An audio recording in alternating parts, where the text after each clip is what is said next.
वानखेड़े में ऑलमोस्ट टूटने वाला था दिल, दिल्ली में टूट गया रिकॉर्ड। इंडिया की किसी भी टी20 वर्ल्ड कप में सबसे बड़ी जीत थी। 93 रन से मैच को जीता। सबसे फास्टेस्ट टीम 100 था। 41 बॉलों में हमने 100 बना लिए थे, लेकिन अगली 79 बॉल्स में हम सिर्फ 109 बना पाए। मतलब बनने चाहिए थे 245 250 यार, शायद उससे भी ज्यादा। लेकिन फिर आ गए सामने नमीबिया के कैप्टन जेरार्ड इरास्मस अपनी स्पिन के साथ। मतलब दिमाग लगा रहे हैं आजकल बॉलर्स। अंपायर के पीछे से बॉल डाल दी, साइड से बॉल को रिलीज कर रहे थे। 4 विकेटें ले ली। शोल्ट्स के भी 4 में से 3 ओवर बहुत अच्छे थे। पाकिस्तान भी इस मैच को देख रही होगी और उन्होंने कहा होगा भाई हमें 5 स्पिनर बिल्कुल खिलाने चाहिए, लेकिन स्पॉटलाइट में है उस्मान तारिक। और आप सबके मन में सवाल चल रहा है कि चलो एक्शन लीगल है, लेकिन जो पॉज करते हैं और बैटर क्या कर सकता है जब उस्मान तारिक पॉज कर सकते हैं? Is it legal? दाव पेच क्या है? Anil Chaudhary former ICC umpire जुड़ रहे हैं मेरे साथ इस वीडियो में टू क्लियर ऑल दैट। और सेकंड इनिंग्स में इंडिया की तैयारी कोलंबो की थी, उसकी भी बात कर लेते हैं। One tip one and with Jatin Sapru में, जहां पे स्वागत कर रहे हैं हम टाटा मोटर्स कमर्शियल व्हीकल्स का, इंडिया के number 1 commercial vehicles maker with a global presence, क्योंकि उतने डिपेंडेबल है जितनी टीम इंडिया। तो अब हमारे सारे India reviews will be powered by Tata motors commercial vehicles.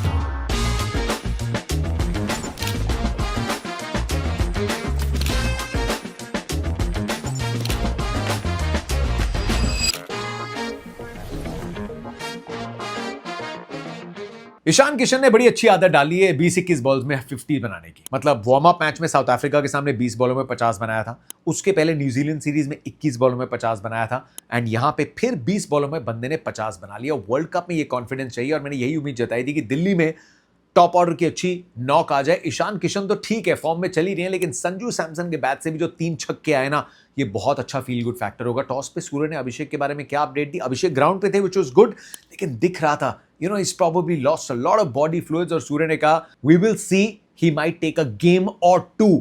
तो अभिषेक शर्मा का भी पाकिस्तान के सामने खेलना तय नहीं है, अनलेस टीम इंडिया पाकिस्तान को सरप्राइज करना चाहती है।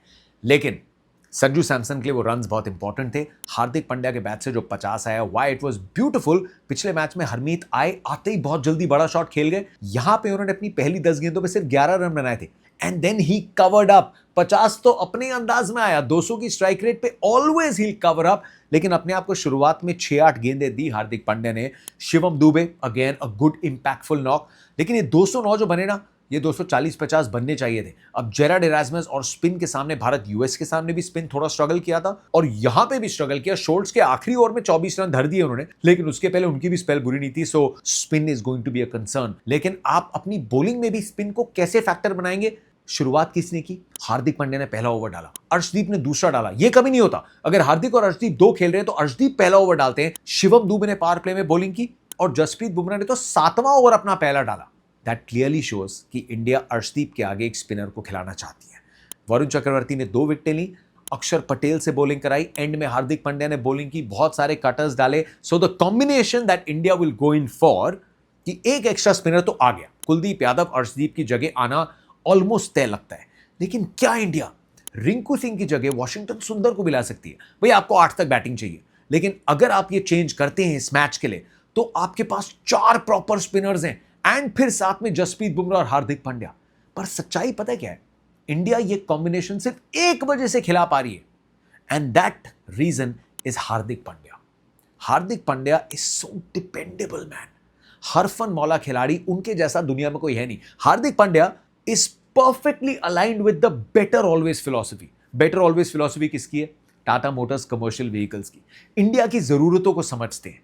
एक जगह से दूसरी जगह हमारी जो ख्वाहिशें हैं, हमारी जो ज़रूरतें हैं, हम क्यों टाटा मोटर्स कमर्शियल व्हीकल्स की तरफ देखते हैं? क्योंकि आप उन पे डिपेंड कर सकते हैं, क्योंकि ये व्हीकल्स बनाए इस तरीके से जाते हैं, चाहे टेक्नोलॉजी हो, चाहे रिसर्च एंड डेवलपमेंट हो, कि ये ड्यूरेबल है, ये स्ट्रांग है, आप इन पे डिपेंड करिए। और ये बेटर ऑलवेज की जो फिलॉसफी है, मतलब you could be the best in the world, लेकिन आप फिर भी और बेहतर होना चाहते हैं, और ये करते हैं हार्दिक पांड्या। मेरे पड़ोसी हैं यार, लेकिन वर्ल्ड कप जब आ रहा होता है उनका कोई अता पता नहीं होता। बिकॉज अगर वो इंडिया के लिए नहीं खेल रहे तो वो सीओई में, सेंटर ऑफ एक्सीलेंस में, अगर वहां पे मैचेस चल रहे हैं तो वो बड़ौदा में प्रैक्टिस कर रहे हैं, अगर बड़ौदा में नहीं वो जामनगर में प्रैक्टिस कर रहे हैं। सुबह उठते हैं, स्किल सेशन के बाद ब्रेक, उसके बाद जिम सेशन, उसके बाद रेस्ट, रिकवरी और एक और स्किल सेशन। वो आर्मी बूट कैंप जो उन्होंने इंटरव्यू में कहा, बिल्कुल वैसे अपनी जिंदगी को जीते हैं 2-3 महीने in the build up to the world cup. और भी बहुत खिलाड़ी करते होंगे, but I have personally seen this. इसीलिए हार्दिक पांड्या नई बॉल से बॉलिंग करा लो, मिडिल ओवर्स में बॉलिंग करा लो, एंड में बॉलिंग करा लो। बैटिंग में तो I am not even going there, fielding में I am not even going there.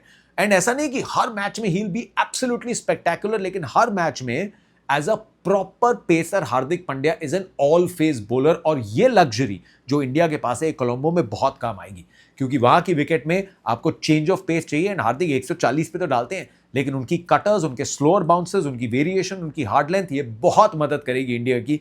इसीलिए आप सिर्फ 2 पेसर्स के साथ खेल सकते हैं और जितने स्पिनर चाहे खिला सकते हैं, क्योंकि आपके पास हार्दिक पांड्या है। लेकिन सामने पाकिस्तान, शादाब, अबरार, मोहम्मद नवाज, उस्मान तारिक और साइम आयूब, 5 स्पिनर उनके पास भी हैं। But now let's come to that, Erasmus का जो एक्शन था वो अंपायर के बगल से बॉल डाल रहे थे यार, जिससे बैटर को ट्रैजेक्टरी अलग होती है, आई लाइन के ऊपर से नहीं, नीचे से थोड़ी बॉल आती है। सेकेंडली, आपको जहां से गेंद रिलीज होने का अंदाजा है वो उसके पीछे से गेंद रिलीज हो रही है।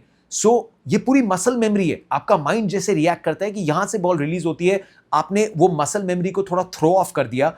And he bowled a lot of slingy, ये जो साइड शोल्डर है उस्मान तारिक ये बहुत करते हैं, और वो वहां से ऑफ कट और अंडर कट नहीं कराते, वो वहां से गूगली भी मारते हैं। Now the question is, action legal है और क्या वो पॉज लीगल है? और अगर वो पॉज इलीगल है या लीगल है, इसमें बैटर क्या कर सकता है? Former ICC umpire Anil Chaudhary हमारे हरियाणवी पैनल के मेंबर हैं, और उनके साथ मैंने तैयार की है ये डिटेल। उस्मान तारिक के एक्शन को लेके बहुत सारे दर्शकों के मन में सवाल चल रहा है, तो फिर इसका जवाब उन्हीं से जान सकते हैं जिनको फैसला लेना पड़ेगा कि एक्शन में जो पॉज है उसको बरकरार रखा जाए या नहीं। Former ICC umpire Anil Chaudhary, जिनको आप बहुत अच्छे से जानते हैं, हमारे साथ जुड़ रहे हैं। अनिल भाई, सबसे पहले तो the action has been clear twice, तो उसमें कौन से 2 मापदंड है जिसके चलते एक्शन लीगल है? एक तो उन्होंने उसका चेकिंग चेक किया, उनको ठीक लगा, उसमें कुछ जो उनका बेंडिंग और स्ट्रेटनिंग है वो परमिशन लिमिट के अंदर, यानी कि 15 डिग्री से ज़्यादा नहीं है। उनका रिलीज पॉइंट शोल्डर से ऊपर है, तो वो भी प्रॉब्लम नहीं है। प्रॉब्लम पॉज वाली है। पॉज वाली पे आता हूँ। प्रॉब्लम क्योंकि एक तो आप उनका जब बॉडी का स्ट्रक्चर देखते हैं, बहुत गेंदबाज शायद ये ना कर पाए, क्योंकि खड़े खड़े उतना मोमेंटम जनरेट करना आसान नहीं, लेकिन बड़े ऊंचे कद के हैं, उंगलियों में बहुत ताकत है, and he just stands and generates all the power. Side line cut नहीं होती, क्या उसका कोई रिस्क है? अब बहुत बारीकी से उन्होंने उस जंप को टाइम किया। उनका जो डिलीवरी स्ट्राइड है वो अंदर से ही है, वो आते बाहर से हैं, लेकिन डिलीवरी स्ट्राइड ही कंसीडर होता है, तो वहाँ रिटर्न क्रीज कट नहीं कर रहे हैं, बहुत ध्यान से हमने देखा। पर जहाँ तक ये पॉज की बात है, क्योंकि वो सारी बॉलें एक ही तरह डालते हैं, तो उनका ये नॉर्मल रूटीन एक्शन है। प्रॉब्लम तब आएगी जतिन, जो किसी दिन बिना पॉज के डाल देंगे, वो डिसेप्शन होगा। तो अगर वो पॉज नहीं करते, अब अंपायर तो सामने देख रहे हैं, क्या स्क्वायर लेग अंपायर का कॉल होगा या उसमें बैटर को अपनी मदद करनी पड़ेगी टू ब्रिंग द अंपायर? दोनों ही बातें होंगी। Square leg umpire generally follow करते हैं, क्योंकि स्क्वायर लेग अंपायर को बड़ी चीज़ें देखनी होती हैं, आप उसका आर्म भी देखना होता है, और रहता है फ्रेम में रहता है बॉलर। बैट्समैन को पुल आउट करना पड़ेगा। आप याद कीजिए, एक बॉलर थे शिवम शर्मा, 360 बॉल डाला था उन्होंने, वो था डिफरेंट एक्शन, क्योंकि उसका रूटीन एक्शन नहीं था। अगर वो 6 की 6 बॉल ऐसे डालेंगे तो उनका भी लीगल है। और ऐसे आप रसल का याद कीजिए एक्शन आईपीएल में, वो आए थे, रुक गए थे, फिर डाला था, वो था डिसेप्शन। या तो वो सारी बॉलें ऐसे ही डालें। अब ये क्या करते हैं जनाब, ये सारी बॉलें एक तरह डालते हैं। अभी हमने जो पॉज टाइम करने का प्रयास हुआ था ब्रॉडकास्ट पे, 1 सेकंड और कुछ मिली सेकेंड्स के आसपास का ये पॉज है। अगर ये पॉज लंबा हो जाता है 2, सवा 2, 2.5, मतलब 3 सेकंड के आसपास, आप सोच भी नहीं सकते, but just for argument sake, अगर ये पॉज बहुत एक्सटेंड कर देते हैं, कम कर देते हैं, तो आपने कहा कि अगर बिना पॉज के डालते हैं तो अंपायर्स कैन ऑब्जेक्ट। लेकिन अगर इस पॉज को बहुत लंबा कर देते हैं, then what can the batter do, और अंपायर्स क्या करेंगे? That is again change is routine. So वो भी ऑब्वियस चेंज होने की वजह से वो भी उसी कैटेगरी में आएगा। तो ये जो पॉज है प्रैक्टिकली मोर और लेस सेम रहना चाहिए। हालांकि मैनुअली कभी भी एक जैसा नहीं हो सकता, जरूर सेकंड्स का फर्क आएगा, माइक्रो सेकंड्स का। बट अगर ऑब्वियस चेंज हुआ तो I think batsman should pull out, then umpire will consider it. अगर बैटर पुल आउट करता है एक बार और अंपायर को लगता है कि रूटीन एक्शन नहीं है और उतना ज्यादा पॉज नहीं है, तो क्या फिर बैटर को भी वार्निंग दी जा सकती है? Very interesting. आप कहाँ से ला रहे हो सवाल ये? सर, आधे घंटे से डिस्कस कर रहे हैं। उसमें ये भी नौबत आ सकती है कि अगर अंपायर्स को लगे, क्या होगा कि जनरली दोनों अंपायर भी बात करेंगे, टीवी अंपायर भी इंटरवीन करेगा, और अंपायर को लगेगा सब कुछ वैसा ही है, कुछ मेजर चेंज नहीं है एक्शन में, उल्टे बैट्समैन को वार्निंग हो जाएगी टाइम वेस्टिंग की। ऑफ कोर्स पहली बार फ्रेंडली वार्निंग होगी, लेकिन अगर बैट्समैन फिर भी नहीं माने तो उनको ऑफिशियल वार्निंग भी हो सकती है टाइम वेस्टिंग की। Wow, that's how it is. मतलब रूटीन एक्शन की तरह आपको समझना पड़ेगा। My last question to you is, हम शोल्डर के ऊपर रिलीज पॉइंट की बात कर रहे हैं, नेकेड आई से शायद हमेशा पता ना चले, ये साइड लाइन की जो कटिंग है और जो रिलीज पॉइंट है, क्या थर्ड अंपायर इसको टेक्नोलॉजी के जरिए हर गेंद पे इज दिस बीइंग इवैल्यूएटेड? क्योंकि जब आप नीचे से डालते हैं ऐसे, कई बार केदार जाधव भी किया करते थे, is it being checked every time कि शोल्डर के ऊपर से है या कभी नहीं है? देखिए, जितने भी आपकी साइड कटिंग और फ्रंट फुट वाली है तो ऑटोनो बॉल में कवर होती है।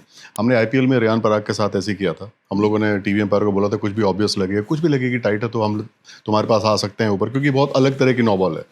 और हमने 2-3 बार चेक किया, हमें थोड़ा ऊपर ही लगा वो। बिल्कुल लेना चाहिए, क्योंकि बहुत मुश्किल है कि वो नीचे ऊपर, लेकिन वो जिस तरह वो बॉल डाल रहे हैं वो इशू नहीं आने वाला। वो थोड़े ऊपर ही हैं। उनका इशू है पॉज को इंक्रीज और डिक्रीज करने पे आएगा जब भी आएगा। बहुत कमाल की बात है बॉस। अगर वो पॉज नहीं करते that means it will be called deception. लेकिन बैटर्स अगर ये देख रहे हैं तो फिर उनका उत्तरदायित्व है कि वो पुल आउट करें डिलीवरी से, तभी अंपायर कैन स्टेप इन। लेकिन आई थिंक इट्स अनफेयर कि कोई भी फैन उनके एक्शन को इलीगल बोले, इसीलिए मैंने वीडियो बनाया। He is a cricketer and we need to respect him. 2 बार अपना एक्शन क्लियर करा चुके हैं, so let's be respectful. Matchups की हम बात कर रहे हैं, अटपटा एक्शन है, अलग एक्शन है, लेकिन बहुत लोगों का है। लेकिन इंडिया को इसकी तैयारी करनी पड़ेगी। शाम को कोलंबो की फ्लाइट लेंगे, कोलंबो में क्या इस चीज की प्रैक्टिस करेंगे, I will try and bring you all those updates. लेकिन आज की वीडियो में इतना ही। हम इस मैच को बोल रहे हैं कि ये क्लोज मैच होगा, ये एक्साइटिंग मैच होगा, हो सकता है करीबी मैच हो, हम 7-1 से आगे हैं। On paper you put these teams, India का डोमिनेशन है, लेकिन ये जो कंडीशंस हैं, एंड माइक हैसन पाकिस्तान के कोच हैं और उन्होंने पिक स्क्वाड वैसे ही किया है जैसे इंडिया ने बारबेडोस के लिए किया था। पाकिस्तान का कोलंबो में खेलना, श्रीलंका में खेलना is a massive advantage to them. और उन्होंने ये जो थोड़ा फ्रेश स्क्वाड पिक किया ना, आई थिंक ये अगर मैच में कम भी रन बने जीत जाएंगे। I will come up with battles अगले प्रीव्यू में। लेकिन आज आई जस्ट वांट टू से देयर इज नथिंग टू से कि यार स्पिन के सामने India will still dominate the game. लेकिन ये मान के मत जाइए कि इंडिया मैदान में उतरेगा और 8-1 ऑटोमेटिकली हो जाएगा। मैच ये अच्छा होगा and India will have to prepare hard. It is still a much better team by a distance. लेकिन आज one tip one hand with Jatin Sapru में इतना ही। I will bring you more updates Colombo से अगले शो में। तो फिर इत्मीनान से बैठो, चिल करो। Thank you to Tata Motors Commercial Vehicles who have come on board as our review sponsors.